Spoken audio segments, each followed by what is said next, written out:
Hey guys, it's Sun for Games, and I've been hammering my way through the strange new world that is Final Fantasy XI in 2016. In an attempt to progress my way through the content and keep bringing videos of exciting new stuff, I've been trying to follow my own advice. That's why I say work on one job at a time. But then I hear about all this awesome new stuff that I didn't know about, like amazing new summoner blood packs and cool black magic gear pieces that totally change stuff.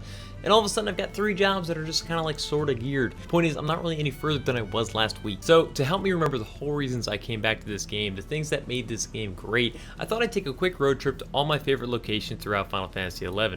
Fair warning, there's a lot of Chains of Promethea in here. They really nailed it with that expansion.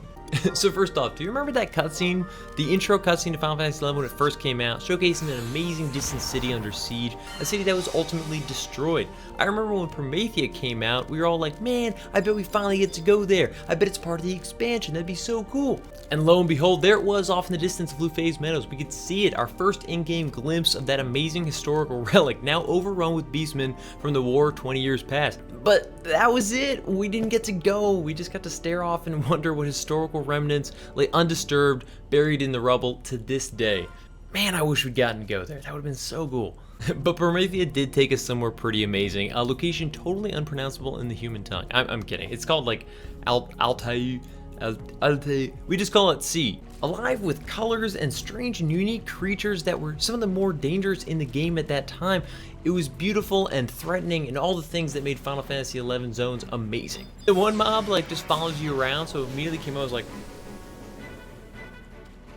and I'm like, is it attacking me? I don't know, it's not doing anything. But while C was incredible, it's hard to compete with the original Heavenly Secret up in Sky. The first time you teleported up there and walked out into the open, it was just mind-blowing. I mean, it was a home fitting for nothing less than the gods themselves, which were ridiculously hard. Sky like directly references Miyazaki films, but it's so awesome. And just being in this like floating castle miles above the surface of vana'diel is just a memory that I'll never forget. It was awesome. But it's easy to list places like Sea and Sky, designed intentionally to be truly impressive zones. But I'm going to cheat a little bit with the next one and go with the airship flights. I mean, they're kind of zones. They're sort of zones. They're unique areas. Especially the one to Kazam. I'll never forget after working so hard to earn that airship pass, finally stepping onto my first ride ever, and just staring off the edge as vana'diel passed by underneath me, seeing massive crags off in the distance, barely visible through the fog. It was just incredible. But better even than that was the first boat ride. Windurst teams will probably share this special moment a little bit more than the other nations, because we had to take it to get to the dunes. When level 10 hit and you were like, where can I party now? And you heard word of the mythical dunes off in distant lands, and this easy boat ride leaving out of Mara that could take you straight there, leading to probably the first public transportation experience in Final Fantasy XI. Later in the game, the boat was an opportunity to see unique and distant shorelines, but honestly, the first time I was on it, I was terrified to go out on deck because of the sea horror, just waiting to murder defenseless Taratar. I seriously just hid below deck. Somebody opened the doors and I saw it just like blah, blah, blah, blah, blah, blah, blah, and I was like, see ya, going back down. Then once you docked, of course, you get your first glimpse of this sunny beach pirate town Selbina with the blazing sun and rows of fishermen. It's an amazing melody that I honestly use as my ringtone for a little while. Go back and listen to Selbina's music, it's awesome. Plenty of zones are memorable and majestic in their own unique ways, so it's hard not to kind of just list them all. But few can quite match the Zarkabard lookout over Castles of All Baileys. Another dangerous area throughout most of the game. Only in fair weather would you even be able to glimpse the full size and danger of the coming zone you're about to step into. And once you made it inside, if you ever managed to climb all the way up to finally Castles of All Baileys Keep, the bridge between the 2 towers is one of the craziest sights I've ever seen in Final Fantasy XI to this day. It gave such a great sense of scale and danger to the fights ahead, which in this case was the Shadow Lord himself. It was totally fitting. But this is a spot that everyone's been to. Almost every player will have made their way through the nation's missions to the Shadow Lord fight. What truly separates this game from the masses were the countless hidden crevices and areas that only certain players would see. In the center of Windurst stands the massive Heavens Tower, a tree so massive that you can actually see it from some of the airship flights. While most may have stepped inside at some point for some reason or another, few would have needed to venture into its basements. A beautiful garden of future star trees is hidden down there, with NPCs tending to them daily. And if you climb up the tree instead, those privileged few who've completed the Windurst missions and spoken to the Star Sibyl in her private chambers could glimpse the amazing planetarium that's hidden up there. I'd never seen anything like it in Final Fantasy XI and couldn't believe that only those that did the missions for Windurst would get a chance to see how awesome it can be up there. Star Sibyl's private quarters, by the way, are awesome.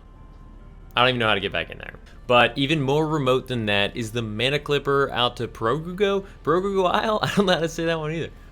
One of his particular routes doesn't actually make landfall on the island, which frankly is pretty beautiful in its own right. I'm not ignoring that. But the most shocking aspect is this beautiful additional ride.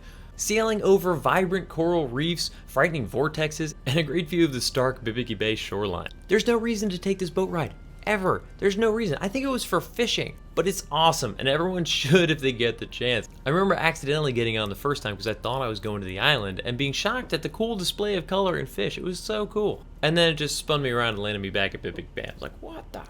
Honestly, I could go on and on about some of my favorites. Runners up being the Temple of Ugalep, deep in Nifrit's cauldron during an eruption of the volcano, the floating islands in Riverside A and B. Oh my god, the battlefields are ridiculous too. Like the Avatar fights are so amazing in there. The final Promethea fight, just incredible. This game is honestly host to some of the best art design in any game I've ever seen to this day, which is only enhanced by its incredible score. Anyone who has fond memories knows the danger of loading up the soundtrack. It can suck you right back in if you're not playing. Anyways, let me know in the comments some of your favorite spots in this game. I didn't even try ranking them. I don't even know how I do that. Like the video if you've ever risked a dangerous run to get to a spot in the game that was just kind of like really pretty. And definitely subscribe if you're new. I've got plenty of videos coming each week, and I really hope to see you guys back. So thanks for watching. I remember we were waiting for years to go to that city. We're like, that would be such a... And then Wings of the Goddess came out, and we're like, oh, 20 years in the past, we're going to the city! That's where we didn't go. We did not go to the city. No.